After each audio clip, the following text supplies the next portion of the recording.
Corona virus के हालात पूरी तरह देश में बेकाबू नजर आ रहे हैं। पिछले 24 घंटों के अंदर 3,52,991 नए मामले सामने आए हैं।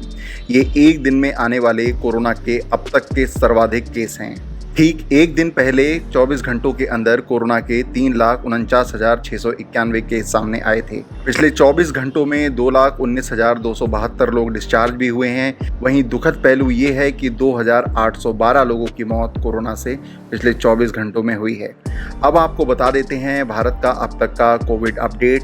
1,73,00,000 से अधिक कोरोना के केस अब तक सामने आ चुके हैं। वहीं 1,43,00,000 से अधिक लोगों की रिकवरी हुई है। कोरोना के कारण 1,95,000 से अधिक लोग काल के ग्रास में समा चुके हैं। वहीं भारत में कोरोना के एक्टिव केस अब 28 लाख से अधिक हो चुके हैं। वैक्सीनेशन का आंकड़ा अब देश में 14,19,00,000 से अधिक हो गया है। अब आपको बताते हैं देश के उन राज्यों के बारे में जहां से 24 घंटों के अंदर 74% कोरोना के केस सामने आए हैं।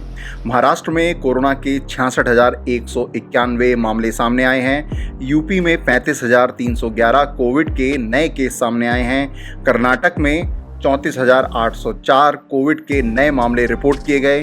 केरल में 28,469 कोरोना के केस आए हैं। दिल्ली में 22,933, पश्चिम बंगाल में 15,889 कोविड के केस रिपोर्ट किए गए। राजस्थान में 15,809, तमिलनाडु में 15,659 कोविड के केस दर्ज किए गए। गुजरात में 14,296 और मध्य प्रदेश में 13,601 कोरोना के केस पिछले 24 घंटों में सामने आए हैं। वहीं भारत में सबसे ज़्यादा कोरोना के कारण 832 मौतें महाराष्ट्र में हुई हैं। दिल्ली में 350 तो यूपी में 206 लोगों ने कोरोना के कारण अपनी जान गंवा दी। इसी बीच दिल्ली के मुख्यमंत्री अरविंद केजरीवाल ने आज ऐलान किया कि राजधानी में सभी लोगों को फ्री वैक्सीन लगाया जाएगा।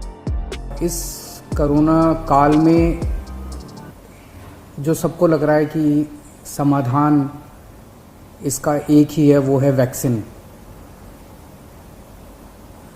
दिल्ली सरकार ने निर्णय लिया है कि 18 साल से ऊपर की उम्र के लोगों को फ्री वैक्सीन दी जाएगी।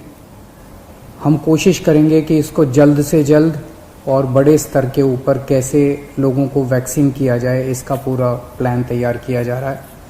आज सुबह हम लोगों ने दिल्ली में 1,34,00,000 वैक्सीन खरीदने की मंजूरी दी है। हम कोशिश करेंगे कि ये जल्द से जल्द वैक्सीन खरीदी जाए और लोगों को लगाई जाए। इस महामारी में वैक्सीन एक समाधान निकल के आ रहा है। वैक्सीन जिन लोगों को लगी है उनका एक तरफ कोरोना नहीं होता, या जिनको होता है उन लोगों को माइल्ड होता है। उनमें से अधिकतर लोगों को अस्पताल की ज़रूरत नहीं होती, और अगर अस्पताल की ज़रूरत पड़े भी तो उनकी बीमारी सीरियस नहीं होती, ऐसा देखने में आया है। तो कोरोना एक तरह से अगर वैक्सीन सबको लग जाए तो कोरोना एक ऑर्डिनरी बीमारी की तरह हो जाएगी। अगर होगी भी तो ठीक हो जाएगी।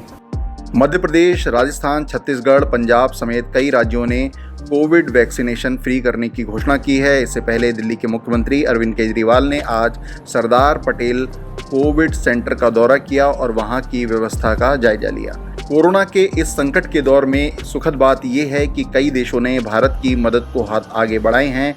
इनमें चीन, अमेरिका, ब्रिटेन, यूएई, सऊदी अरब, सिंगापुर शामिल हैं, जिसमें इन देशों ने भारत को oxygen concentrator, ventilator, mobile oxygen generator, medical device समेत कई जरूरी चीज़ें भेजी हैं। वहीं गूगल ने भारत को 135 करोड़ रुपए की मदद की है, तो माइक्रोसॉफ्ट ने भी भारत की मदद के लिए हाथ आगे बढ़ाया है।